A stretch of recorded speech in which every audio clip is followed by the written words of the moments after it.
Hello friends, नमस्कार and welcome to समाधान। साथियों, उम्मीद है कि आप सब अच्छे होंगे और स्टडी भी आपके अच्छे से चल रही होगी।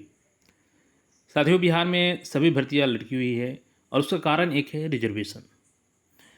चाहे आप 17वीं बीपीएससी की बात कर ले, इसके अलावा आप लोग सीजीएल 4 का भी बेसब्री से इंतजार कर रहे हैं। नई दरोगा भर्ती जो आने वाली है, इसके अलावा आपका चूँकि ऑलरेडी सरकार के द्वारा घोषणा किया गया है कि अभी 20,000 फिर से बिहार पुलिस भर्ती परीक्षा होगी और इस बार देख रहे होंगे कि बिहार पुलिस भर्ती परीक्षा काफ़ी बेहतरीन तरीके से किया जा रहा है और अभी तक कहीं से भी कोई पेपर लीक की बात सामने नहीं आई है। तो अगर ऐसे सभी आयोग सुधार कर ले तो मेधावी छात्रों का बेनिफिट होगा। तो यहाँ पे जीएडी का यहाँ पे रिजर्वेशन पॉलिसी को लेकर के एक नोटिस जारी कर दिया गया है। इस नोटिस को हम लोग समझेंगे और कमेंट करें आप लोग कौन कौन से लोग इंतजार कर रहे हैं नई भर्ती का जो बिहार में आने वाली है। अब यहाँ पे देखेंगे साथियों, तो ये है बिहार गजट और इसको बिहार गजट में प्रकाशित किया गया है, बिहार सरकार द्वारा प्रकाशित। और देखेंगे यहाँ पे तो अभी कुछ देर पहले ही जारी किया गया है, पटना सोमवार 12 अगस्त 2024। और देखेंगे यहाँ पे तो प्रेक्षक में है आपके रजनीश कुमार, सरकार के संयुक्त सचिव। और यहाँ पे देखेंगे तो आयोग को टैक्स किया गया है। और देखिए अभी वर्तमान में है क्या कि बिहार सरकार ने न्यू रिजर्वेशन पॉलिसी बढ़ा करके 65% रिजर्वेशन किया था प्लस 10% ईडब्ल्यूएस, यानी 75% जो बिहार में सीटें थी वो रिजर्व हो चुकी थी और ओनली 25% जो सीटें थी वो जनरल अभ्यर्थियों के लिए थी।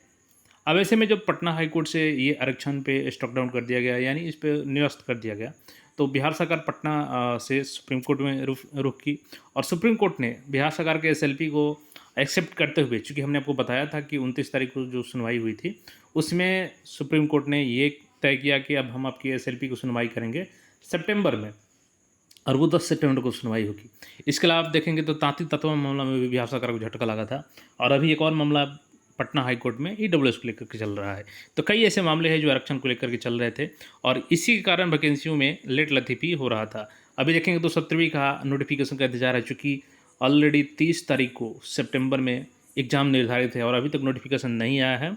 तो बिहार सरकार ने यहाँ पर बड़ा फैसला लेते हुए देखिए यहाँ पे टैग किया गया है सभी अपर मुख्य सचिव, प्रधान सचिव, सभी विभागाध्यक्ष, सभी प्रमंडल आयुक्त, सभी जिला पदाधिकारी। अब देखिए यहाँ पर सचिव बिहार लोक सेवा आयोग, तो यहाँ से टैग किया गया है 17वीं बीपीएससी यहीं से जारी होगी। सचिव बिहार पुलिस अवर सेवा आयोग, तो जो 2000 नई दरोगा भर्ती आने वाली है तो उसकी भी यहाँ पे हम लोग न्यूज बात करेंगे।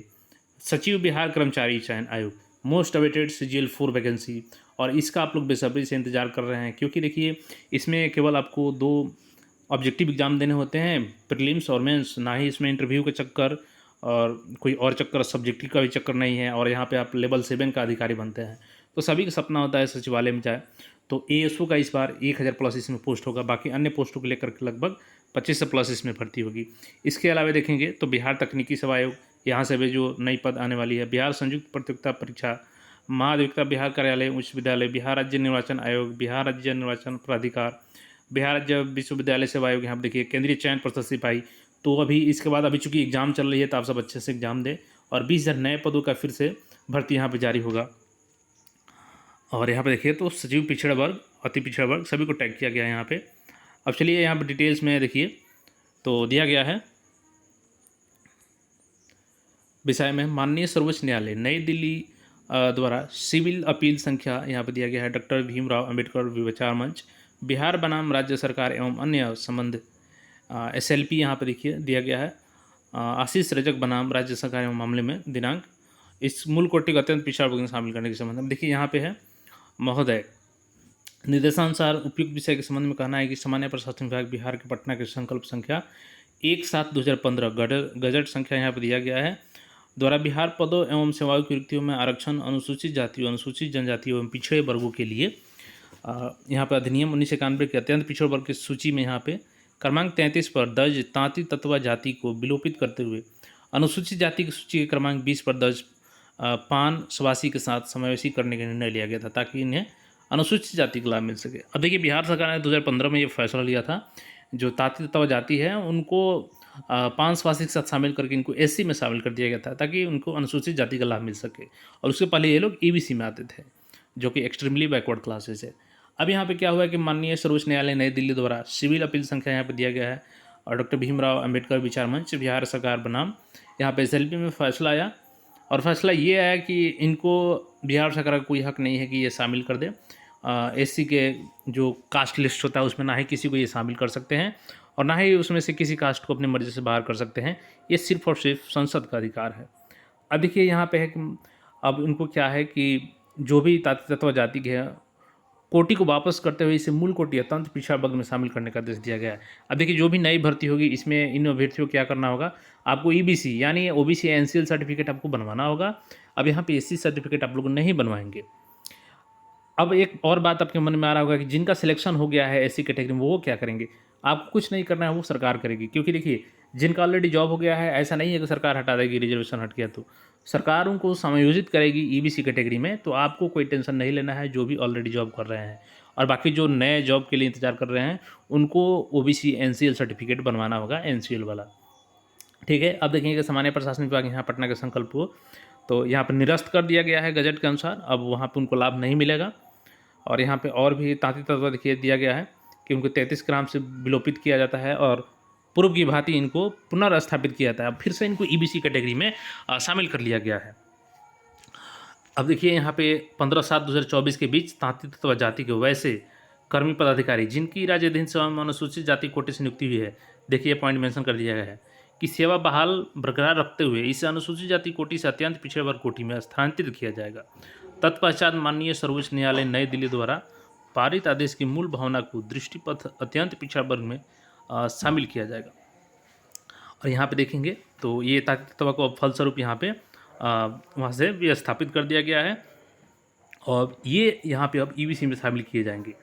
अब देखिए इसके अलावा जो भी भर्तियाँ हैं कहीं ना कहीं उसमें अभी देखिए 69th का जो है रिजल्ट इसी की वजह से रुका हुआ था, जो तांत्रिक तत्व वाला मामला था, और इसके वजह से 69th का जो रिजल्ट है वो जारी नहीं हो पा रहा था। तो अब बहुत जल्द आपका 69 का रिजल्ट भी जारी कर दिया जाएगा और इसके लिए आप लोग को पैनिक नहीं होना है, क्योंकि उसमें जो 69 था उसमें 65% रिजर्वेशन वाला मामला नहीं था, इसलिए इसमें केवल तांत्रिक तत्व की वजह से रुका हुआ था, जो कि अब वो रास्ता भी क्लियर हो गया है। तो बीपीएससी जल्द इसको रिलीज कर देगी। अब बात करें कि नई भर्तियों का, तो देखिए नई भर्तियों का भी हमने आपको ऑलरेडी बताया है कि जीएडी का जल्द ही नोटिस जारी होगा, जिसमें आपको 50% रिजर्वेशन को लेकर के ये निर्देश रहेगा। क्योंकि देखिए अब जो सुप्रीम कोर्ट में सुनवाई चलेगी एसएलपी की, तो ऐसा नहीं है कि 10 तारीख को जो सुनवाई होगा 1 या 2 सुनवाई में ही क्लियर हो सकता है कि लंबे समय लगे। और बीपीएससी ऐसी भर्ती है जिसको सरकार रोक के नहीं रख सकती है, क्योंकि देखिए ये एक अधिकारी लेवल की भर्ती होती है और अगले साल क्या है, चुनाव है। तो सरकार का क्या टारगेट है, इलेक्शन, और आपका टारगेट क्या होना चाहिए, सिलेक्शन। तो देखिए आपको तैयारी अच्छे से करना है और भर्ती ऐसा नहीं है कि नहीं आ रही है, भर्ती सभी आएंगी, चाहे वो CGL 4 की हो, बीपीएससी 17वीं की हैं, इसके अलावा CSBC से बिहार पुलिस की 20,000 नई भर्ती आएगी, दरोगा की नई भर्ती आएगी। तो देखिए भाई आप तैयारी करेंगे तभी आपका सिलेक्शन होगा। अगर आप सोच रहे हैं कि CGL 4 में चूँकि इसमें 150 क्वेश्चन होता है तो आपको टाइम भी मैनेज करना होता है, इसलिए आप लोग अभी से प्रैक्टिस में लगे रहें और ये ना सोचें कि वैकेंसी नहीं आ रही है। क्योंकि कई स्टूडेंट्स का मैं देखता हूँ कि कमेंट करते हैं कि 25 में आएगी तो 30 में आएगी, तो ऐसा आप भूल कर रहे हैं। अगर आपको सिलेक्शन लेना है तो अभी से तैयारी में लगना होगा। वैकेंसी के लिए सरकार तत्पर है और सरकार वैकेंसी देगी। बाकी कोई क्वेरी हो तो कमेंट करके पूछ सकते हैं। चैनल पर नए हैं तो चैनल को सब्सक्राइब कर लीजिए। और हाँ, जल्द ही जो 50% रिजर्वेशन वाला जीएडी का नोटिस है वो भी जारी कर दिया जाएगा, तो मैं आपको अपडेट कर दूंगा। फिलहाल के लिए अपडेट था। धन्यवाद।